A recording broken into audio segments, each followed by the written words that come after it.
안녕하세요. 태진미입니다.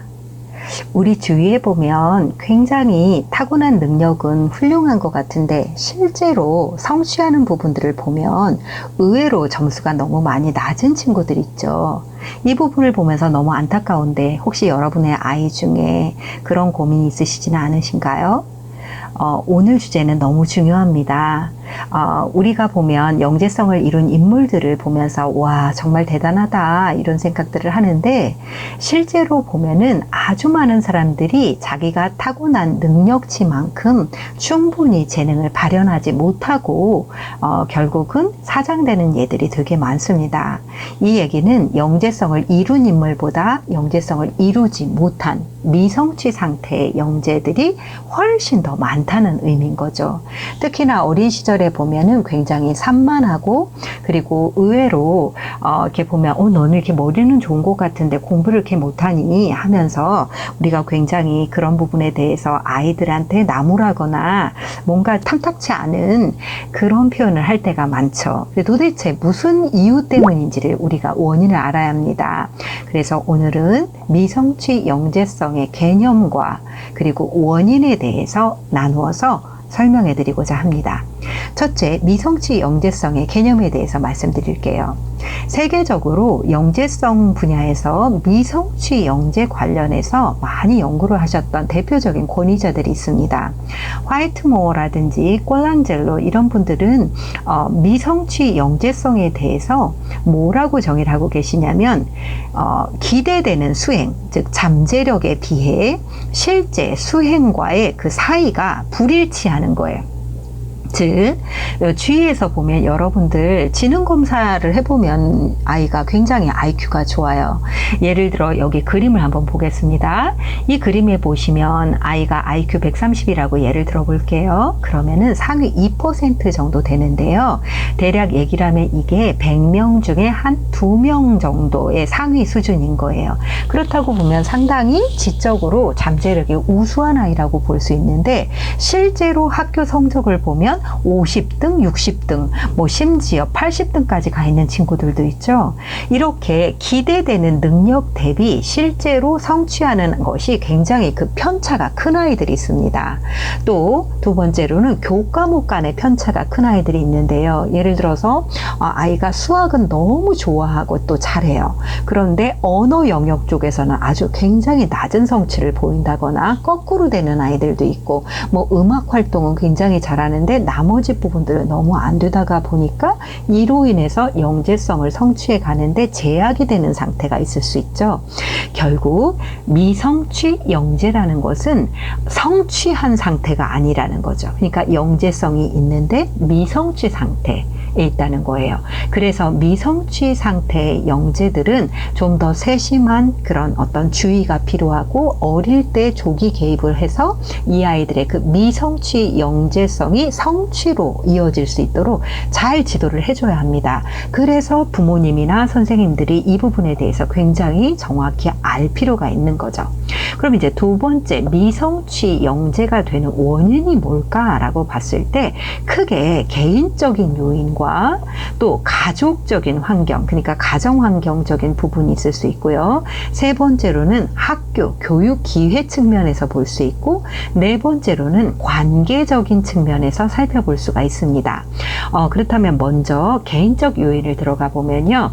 아주 다양한 원인들이 있지만 미성취의 원인을 그 개인에 둔 거죠. 개인의 측면에서 봤을 때 되게 미성취 영재들은 성취 영재들에 비해서 자신에 대해서 굉장히 부정적인 자아관 또는 자아 개념 또 자존감이 낮은 경우가 많다라고 합니다. 세부적인 그 미성취의 원인에 대해서는 성취 영재들과 비교해서 다른 강의에서 소개해 드리도록 하고 그래서 개인적인 요인 중에서는 자아 개념, 자신에 대한 인식적인 측면 그리고 학습 동기 또 학습 전략 부분에서 굉장히 부족한 경우가 있는 거죠.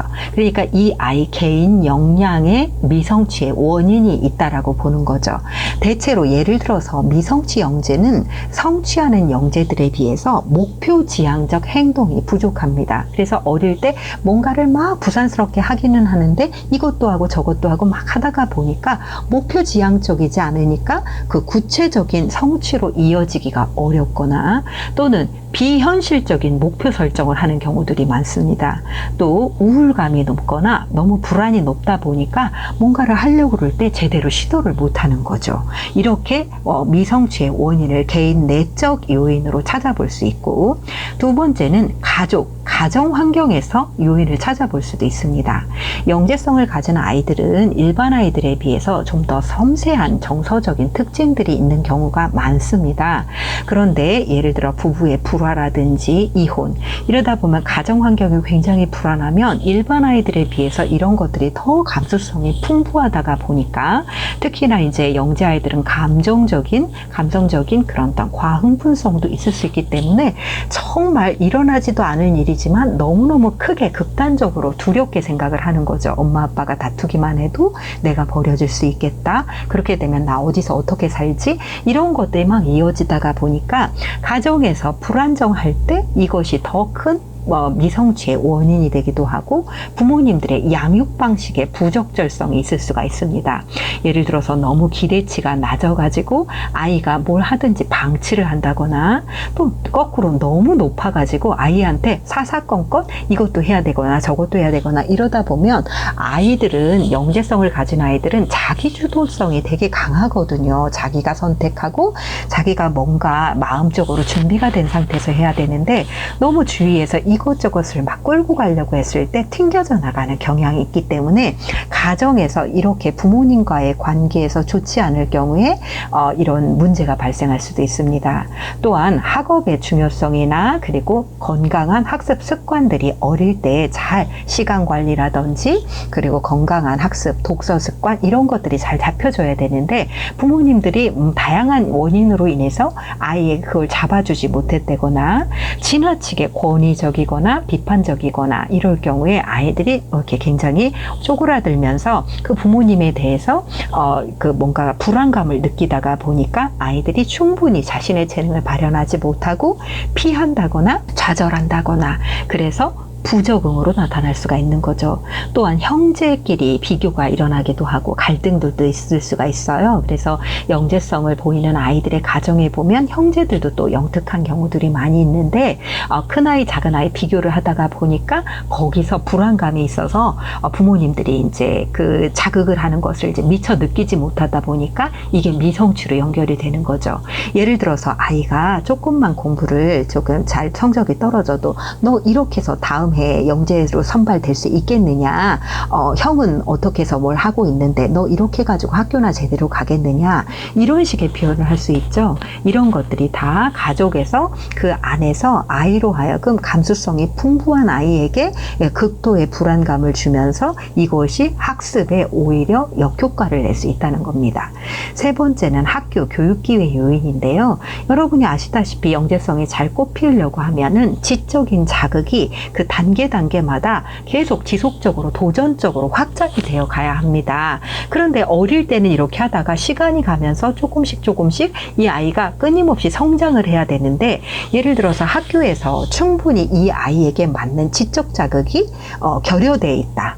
또는 수업이 너무 융통성이 없이 빽빽하게 짜여져 있을 때 이 아이 같은 경우에는 딴 생각을 하면서 지금 자기가 뭔가 여기에 참여해야 할 어떤 의지도 없는 상태에서 있다가 보면은 아이가 학교에서 이 융통성이 없는 수업들이죠. 결여된 그런 수업에서 아이가 수업에 만족감을 느끼지 못하다가 보니까 계속 뛰쳐나가려고 부정적인 태도라든가 적대적인 그런 호전적인 그런 성격으로 선생님과 다툰다거나 또래들과 다툰다거나 이런 일들이 비일비재하면서 학교가 재미없어지겠죠. 교육 기회가 점점 줄어들겠죠. 이러다가 보니까 그 결과로 영재 교육 대상자로 선발도 못 되고 점점 머리는 좋은데 이게 연결이 되지 않는 거예요. 그러니까 차라리 아예 재능이 없는 아이 같으면 갈등이 그래도 조금은 덜 할 수 있는데, 내가 봐도 머리도 좋은 것 같고 주위 사람들도 너는 참 머리도 좋은 것 같은데 아이가 왜 이렇게 이렇게 좀 의외로 별 볼 일 없이 이렇게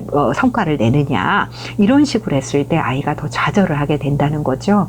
이렇게 학교에서 이 아이한테 딱 맞는 성장을 자극할 수 있는 기회가 되는지를 보시고, 만약에 학교는 일반 학생들을 위해서 하다가 보니까 영재 교육 대상자로는 뽑히지는 못하고, 그런 경우라면 이 아이가 숨통을 열어놓고 충분히 자신의 재능을 발산하고 키우고 도전할 수 있는 그런 식의 교육 기회를 만들고 찾아주시는 것도 중요합니다. 네 번째로는 사회관계적 요인으로 영재성이 성장이 되려고 하면 자신의 내면과 또 주위 사람들과의, 그 주위 환경과의 내적인 외적인 통제, 조절과를 통해서 이런 상호작용을 통해서 이루어지는데, 이 사회관계적인 요인에서 예를 들어서 이런 거 있죠. 아이가 개인적으로 집에서 혼자 있을 때는 참 그래도 잘하는데 어떤 선생님하고 있으면 선생님의 그 권위적인 모습에 굉장히 많이 스트레스를 받거나, 그리고 그것을 이렇게 굉장히 반항적으로 대한다던가, 그리고 또 주위 또래 친구들이 자신을 인정해주지 않으면 인기가 없대거나 인정받지 못하거나 그러면 거기서 움츠러들고 그 장소를 가지 않으려고 하는 경우들이 있다는 거죠. 이러다가 보니까 미성취 영재들은 점점 더 학습에 더 낮은 성취를 보이게 됩니다. 따라서 여러분들, 오늘 미성취 영재가 누구냐 얘기했고, 미성취의 원인이 되는 4개의 큰 카테고리의 원인들을 말씀드렸는데요. 결국은 미성취 영재가 왜 어떤 원인 때문에 이런지를, 그 특성을 이해하고 이 아이의 정서적인 마음과 그리고 동기, 성격, 이런 그 부분들을, 이 어떤 정의적인 측면을 도와주면서 학습 기회와 성공 경험이 축적이 되면서 결국은 학업 성취로 이어질 수 있도록 그렇게 교육적 중재가 일어나야 합니다. 그래서 볼터 포 같은 학자 같은 경우는 뭐라고 얘기를 했냐면, 미성취 현상이 주로 어릴 때 초기에 나타난다. 예를 들어서 영유아기에서부터 초등 저학년기, 특히 남자아이들의 경우는 이것이 굉장히 큰 부적응의 양상으로 나타나서 이 미성취의 폭이 점점 더 커지고 극명해질 수 있다라고 하고 있습니다. 그래서 초등 단계에서 미리 중재가 되고 치료가 돼서 성공적으로 넘어가지 않으면 이 후속, 그 다음 이후가 계속 누적이 되면서 오히려 더 사회에도 반감을 갖게 되거나 주위 사람들한테 굉장히 많은 적대적 그런 행동을 보여서 굉장히 어려움을 많이 호소하게 되는 사례들이 있습니다. 그래서 여러분들, 오늘 미성취의 영재성이 이런 게 있었나 라고 하셨을 수도 있는데, 미성취 영재성 이해하시고 또 미성취를 촉발하는 그런 다양한 원인들을 보셨죠? 이 원인들에 대해서 큰 틀에서 한번 점검해 보시고요. 다음 시간에 각각 그 미성취 영재가 성취 영재들하고 어떤 차이가 있는지, 어떻게 도와줘야 하는지는 점차로 안내해 드리도록 하겠습니다. 경청해 주셔서 감사합니다.